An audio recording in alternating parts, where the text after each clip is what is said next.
تو اس کے اثر سے شیطان کی پیروی سے بچتا ہے، اور جب رزق حرام کھاتا ہے تو اس کے اثر سے شیطان کی پیروی کرتا ہے. یعنی رزق حرام انسان کو بے حیائی اور بدی کی طرف لے جاتا ہے، اور اس کے حلال انسان کو بدی اور بے حیائی سے بچاتا ہے. یہ دو چیز. اور شریعت مطالعہ کا یہ فلسفہ کہ تمہارے کھانے اور پینے کا بھی تمہارے باقی پر اثر ہوتا ہے. قرآن مجید کی یہ آیت اس تصور کو واضح کر رہی ہے کہ لوگوں، تم یہ سمجھتے ہو کہ یہ کھانا اور پینا، تم سمجھتے ہو کہ پینے کا تعلق پیاس بجھانے سے ہے اور کھانے کا تعلق بھوک مٹانے سے ہے، بس یہی. فرمایا نہیں. قرآن مجید یہ بتا رہا ہے کہ تمہارے کھانے سے، تمہارے پینے سے یہ فیصلہ کیا جاتا ہے کہ تمہارے دل میں روشنی پیدا ہوگی یا تاریکی پیدا ہوگی. کیونکہ ہر چیز جو انسان کھاتا ہے اس کے اثرات انسانی جسم پر مرتب ہوتے ہیں. اس لیے کہ وہ انسانی جسم کی راہ سے، وہ غذا جو انسان کھاتا ہے انسانی جسم کی راہ سے، خون کی راہ سے وہ انسان کے قلب میں جاتے ہیں، انسان کے رگ و ریشے میں سرایت کرتے ہیں، اور سر سے لے کر پاؤں تک اس کا دماغ، اس کا جگر، اس کا دل اور اس کے جسم کا ایک سوئی کے نوک کے برابر ذرہ بھی ایسا نہیں ہوتا کہ جس کے اندر اس رزق سے پیدا ہونے والے خون کی سرایت نہ کی جائے. ہر شے تک اس رزق کے نتیجے میں پیدا ہونے والا خون پہنچتا ہے. اور جس دل میں ہر وقت رزق حرام سے پیدا ہونے والا خون گردش کرتا ہے، بتاؤ وہ دل اللہ کی یاد کا مرکز اور باور کیسے بن سکتا ہے؟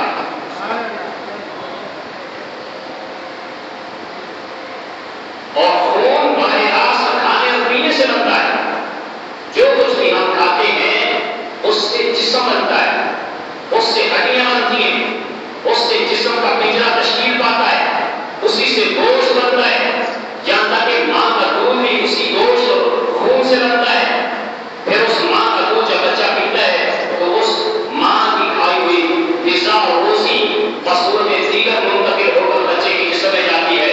پھر بچے کے خون میں وہی اس کے حرام گردش کرتا چلا جاتا ہے، اور پھر اس کے خون سے بچے کی پوری زندگی تشکیل پاتی ہے.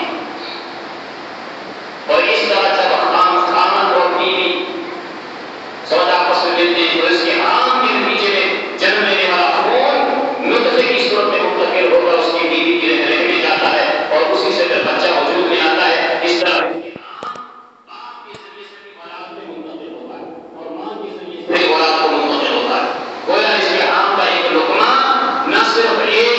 کی زندگی کو تباہ کرتا ہے، بلکہ پورے کے پورے خاندان کے فرد کو تباہ کرتا ہے. اور جب اس کے حرام کے نتیجے میں انسان کا جسم تشکیل پائے، اس کے نتیجے میں گوشت بنے، اس کے نتیجے میں اس کے دل کے عضلات بنے، اس کے نتیجے میں اس کے دماغ کے خلیے بنے، پھر سوچ کا وقت بھی اسی خون سے متعین ہوگا. پھر کبھی ایسا شخص اچھا سوچ نہیں سکتا، اچھی خواہش نہیں کر سکتا. اور آج کی میڈیکل سائنس اس بات کو طے کر چکی ہے کہ گوشت اور خوراک جس قسم کی آپ کھاتے ہیں اس کے اثرات انسان کے اوپر مرتب ہوتے ہیں. یہی وجہ ہے کہ اللہ تبارک و تعالیٰ نے بے شمار جانوروں کے گوشت کھانے سے منع کیا. بہت سے جانوروں کا گوشت حرام ہے، اللہ پاک نے کیا. کیوں؟ کہ وہی ذات جانتی ہے کہ کس کا گوشت کھانے سے انسان کے اندر بے غیرتی اور بے حسی پیدا ہوتی ہے، کہ کس کا گوشت کھانے سے انسان دیوس ہوتا ہے، کس کا گوشت کھانے سے انسان بزدل ہوتا ہے، کس کا گوشت کھانے سے انسان کے احوال بگڑتے ہیں. یہ صرف وہی ذات جانتی ہے. اور آج کی سائنس تحقیقات کے مراحل طے کرتے کرتے شریعت مطالعہ کی بیان کرنا انہی حقیقتوں کے رفتہ رفتہ تعین کرتی چلی جاتی ہے. اس لیے اللہ تبارک و تعالیٰ نے ارشاد فرمایا لوگوں، حلال زمین میں رہ کر حلال رزق کھاؤ، حرام سے بچو اور شیطان کی پیروی نہ کرو. تو اس سے یہ بات طے ہو گئی. یہی وجہ ہے کہ رسول صلی اللہ علیہ وسلم سے حضرت اسحاق بن ابی وقاص رضی اللہ تعالیٰ عنہ نے سوال کیا، اب کھانے اور پینے کا انسان کے پاک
صوفے کرام اور اولیاء کرام بزرگان، انہوں نے جتنا زور حلال رزق کھانے پر دیا ہے شاید کسی اور شے پر دیا۔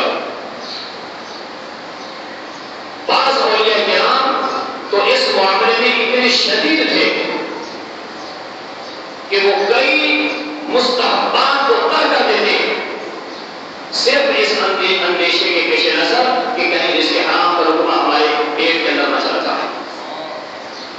بہت سے اولیاء جب صوفیاء جب لوگ ان کی دعوت کرتے کہتے حضرت ہمارے گھر تشریف ہے دعوت ہے، تو وہ ہاتھ جوڑ کر لوگوں سے معذرت کرتے، دعوت پر نہ جاتے، اسی خیال کے پیش نظر کہ خدا جانے اس کا مال اور اس کے حلال سے کمایا ہوا ہے اس کے حرام سے کمایا ہے۔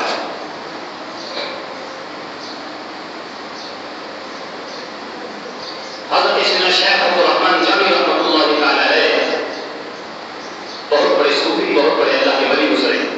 ان کے بارے میں مولانا انور شاہ کاشمیری بخاری کی شرح فیض الباری میں بھی لکھتے ہیں اور بدر عالم میرٹھی حاشیہ فیض الباری میں انہوں نے نقل کیا کہ شیخ عبدالرحمن جامی رحمۃ اللہ تعالی علیہ ان کا ایک مرید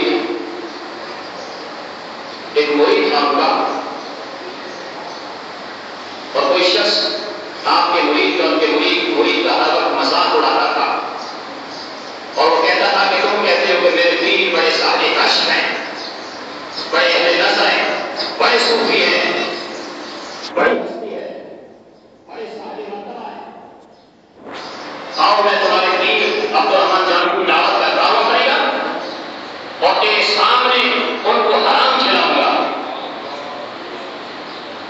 تیرے سامنے مرغی کاٹ کا جھوٹ کا تو تیرے سامنے کیسے کھلاتا ہوں اور تم دیکھنا اور دیکھتے رہنا تیرا پیر کتنا صاحب کشف ہے، کتنا بڑا صوفی ہے، کتنا بڑا ولی ہے۔ چنانچہ اس شخص نے حضرت عبدالرحمن جامی رحمۃ اللہ تعالی علیہ کو کھانے کی دعوت دی۔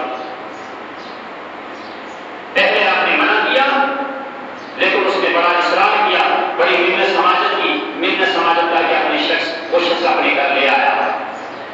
اس شخص نے مری مردہ مرغی کو بھون کا سالن تیار کیا اور شیخ عبدالرحمن جامی رحمۃ اللہ تعالی علیہ کا وہ مرید وہ سب کچھ دیکھ رہا تھا۔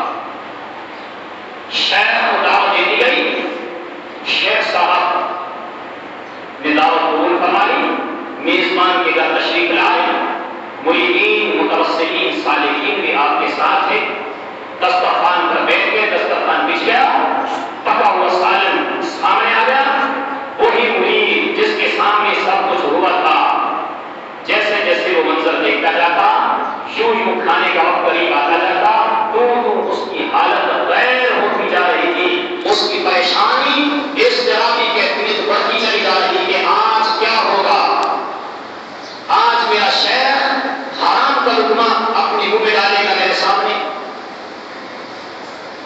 یہاں تک کہ دسترخوان بچھ گیا اور کھانے کے لیے ہاتھ بڑھنے لگے۔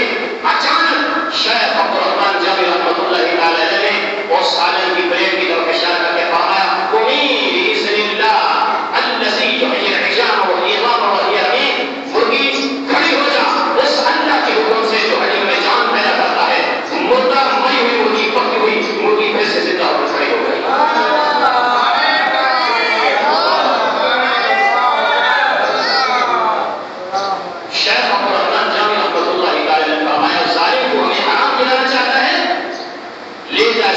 ہماری آنکھوں کے سامنے اس مرغی کو اللہ کے نام پر ذبح کرتے ہماری دعوت۔ تو اولیاء کرام کے جسموں کو اللہ پاک حرام کے لقموں سے محفوظ کر دیتا ہے۔ ایسا کبھی نہیں ہوتا اور نہ ہو سکتا ہے کہ اللہ کسی کو اپنا دوست بھی رکھے اور اس کو رزق حرام بھی کھلائے۔ یہ چیز دوستی کی شان کے خلاف ہے۔ اللہ تعالیٰ اپنے اولیاء کرام کو رزق حرام، اپنے دوستوں کو رزق حرام سے بچاتا ہے، اور اللہ تبارک و تعالیٰ اپنے دوستوں کو، اپنے برگزیدہ بندوں کو رزق حرام میں اور رزق حلال میں فرق کرنے کے لیے قوت حس عطا فرماتا ہے۔ اسی طرح کئی محدثین کے بارے میں آتا ہے، محدثین علماء محدثین اللہ پاک نے ان کو یہ شان عطا کی تھی، ان کو بھی یہ قوت حس عطا کی کہ وہ حدیث کے کلمات سنتے ہی بتا دیتے تھے کہ یہ حدیث رسول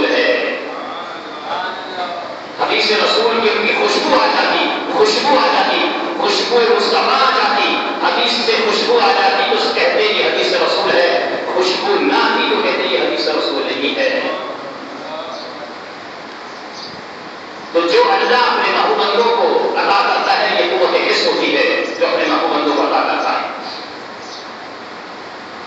تو آج لوگوں اگر خدا کے قرب کو حاصل کرنا چاہتے ہو، خدا کے فضل کو حاصل کرنا چاہتے ہو، اللہ کی معرفت حاصل کرنا چاہتے ہو، اللہ کی دوستی اور بندگی حاصل کرنا چاہتے ہو، اللہ کی عنایتیں اور اس کی نوازشیں لینا چاہتے ہو، زبان میں تاثیر لینا چاہتے ہو، مستجاب الدعوات بننا چاہتے ہو، دعاؤں کی قبولیت چاہتے ہو، عبادت کی قبولیت چاہتے ہو، یہ سب کچھ تب ملے گا۔